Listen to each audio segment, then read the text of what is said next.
soyikayo kakhulu isikhala kungokwendiye ndingandibona uba sikhona ndikhawuleze ndiphakame ndizawucela ukuthi ushembe xa sekule ndaba sikhumbule sonke beNazaretha.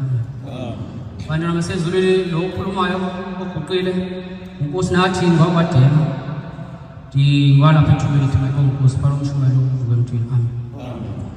Bantwana bayingcwele ngiyabonga umsongaka ushembe osiphethe wona namhlanje. Amen. MaNazaretha asenkosini yasemhleni ndibonge ngoba kuthiwa esiXhoseni ngoba lenkolo yabantu abantsundu yase-Afrika. Amen. Kuthiwa xa ufika emzini ufika ekhayeni uhambele awukwazi umntu uvule umlomo wabekhaya ungavulanga umlomo. Ayibonkosi njengoba ndiphakama nje ndiphakama umela njengoba singabe sithube lihle ukuvula istigma Nazaretha. Ayibonkosi bantwana bayingcwele nama lokukhuluma ndaweni ndiza kukhuluma nje indawo eyi-1 ufihlele ngezandla ngoba amaNazaretha maninzi bangcwele.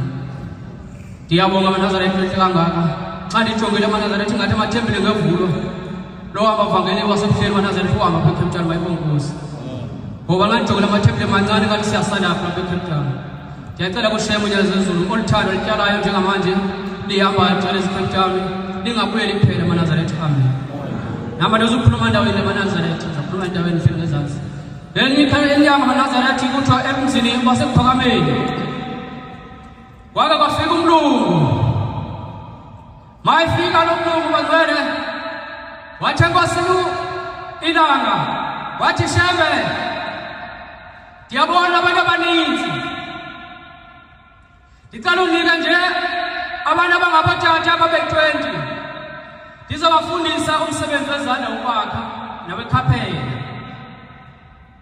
Yabe seyisithi inkosi yasephakameni inkosi ilanga yathi kulungile mlungu zakunikeza yasobe seyikhetha itayisuthi yabakhetha le tayisuthi eyi-20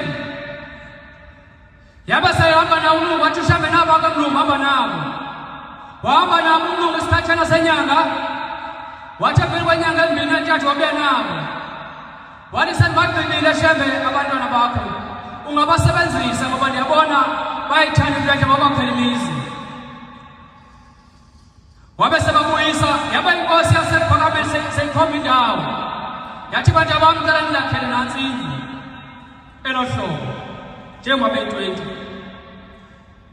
Uthi amaNazaretha bavuma abanye kwakhona oyi-1 ongavumi itsho njalo inkosi yasebuhleni unyana lezulu ikhulunywa yiyo le ndawo. Ayibonkosi uthi wavuma ubabamkhulu inkosi ilanga ukuthi mabakhe abantwana le ndawo. MaNazaretha kwakho oyi-1 kwi-20 kwakhona ndayo wathi baba uzasibhatala ngani? Uzasibhatala ngani ngoba wasephuma esikolweni asikwazi usebenza singabhatali.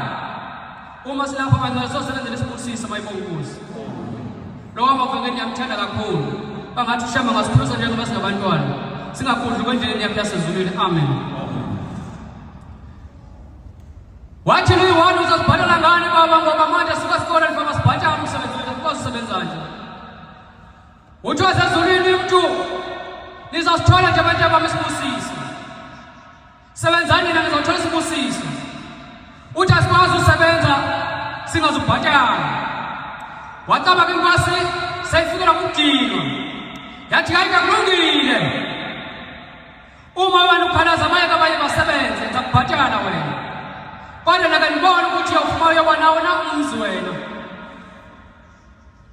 Ithi inkosi inyazo hamba lo baba lowo esakha wabhatala wagqiba kwathi ilizwe selihleli kuwe lithi ake ndibona ukuthi uyobona wona wena umzi.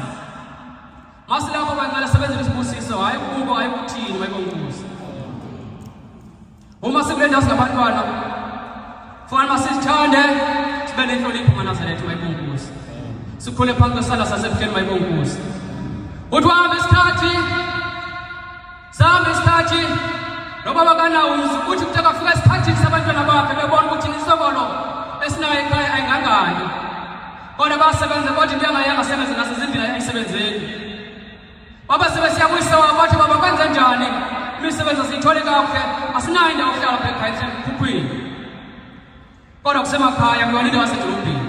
Kwenze njani thina umzi wasekhaya wanje kwathi abutshona vele lo tata bahamba baye enkosini yasehleli unyalezo bayebonkosi xa befika apha abantu bekujaba wathi wasezulwini yiyani ukutshana wena nimbuzisise niba senisiza naye bahamba baye kukwisa kwasa naye bafika ebuhleni bamanazela enkosi nomnyazi wathi khuluma tata yini inkinga yakwahlelayo ngoba uma sekukhuluma sezulwini akusekho ukutshona noba ngatshona abantu kangakanani uyakukhumbuza ngokomoya enhliziyweni yakho ukuthi wenzani noba seyiminyaka emikhulu egqithini uyawufaka umoya ukuthi ukhumbulwa kwenzekani ngaphambili unyazi asezimkhumbuza ukuthi kwenzekani ngaphambili wathi hayi bantu abantu kunjenjeni ngenani ekhaya yimi wathi inkosi langa wasiyakhwela inzulu nandakhononda andavuma la Jesus bhala ngesibusisi kungako ke ngoku kunje ninginawo umzi yabe sesithi inkosi langa